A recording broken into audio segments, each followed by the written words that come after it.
Israel-Hezbollah ceasefire takes effect.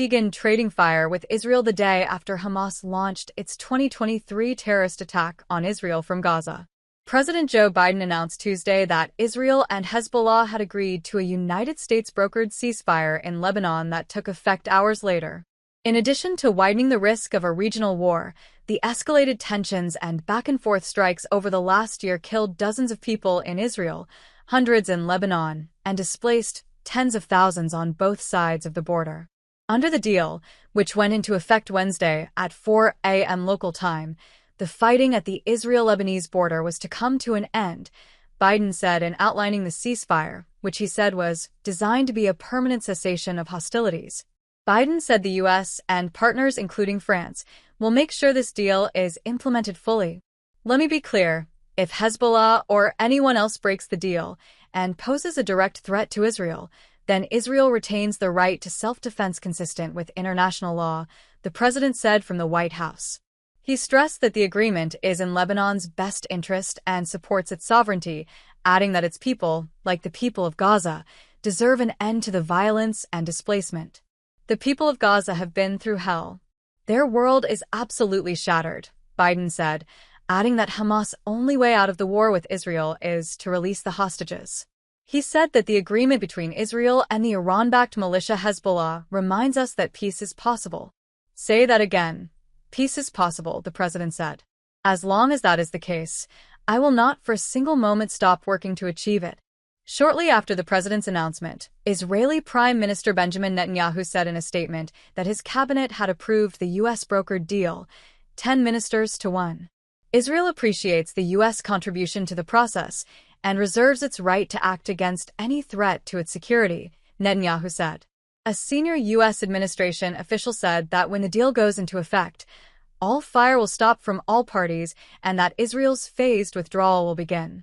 Israeli troops in Lebanon will hold their positions and a 60-day period will start in which the Lebanese military and security forces will begin their deployment toward the south, the official said, adding that the process will not happen overnight or in several days. Whereas the Lebanese military deploys and reaches the south, the Israeli military will withdraw, the official said, adding that in 50 to 60 days, all Israeli troops will be gone.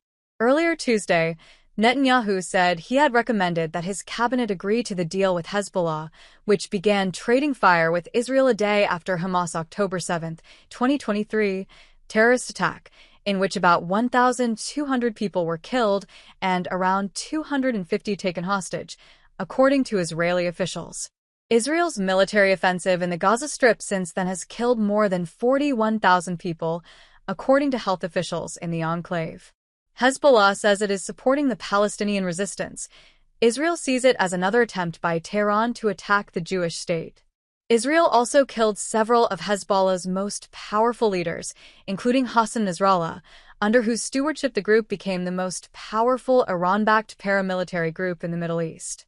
Netanyahu and other Israeli leaders had promised not to stop their attacks on Hezbollah until the 60,000 residents of northern Israel who have been driven from their homes can return safely.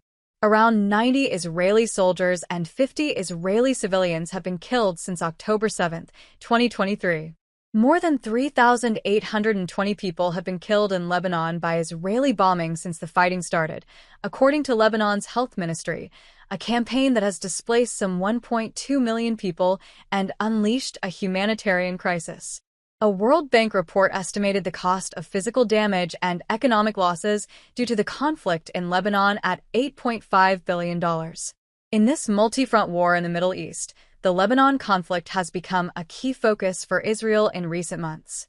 That's partly down to Hezbollah's mighty missile arsenal, bigger than any other non-state group in the world, and thought to be capable of overwhelming Israel's missile defense.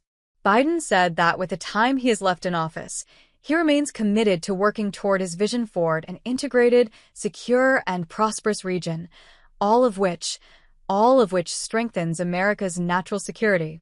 He said that he was hoping and praying for ceasefire between Israel and Hamas and to create a future where Palestinians have a state of their own, one that fulfills these people's legitimate aspirations, one that cannot threaten Israel or harbor terrorist groups with backing from Iran. A future where Israelis and Palestinians enjoy equal measures of security, prosperity, and, yes, dignity.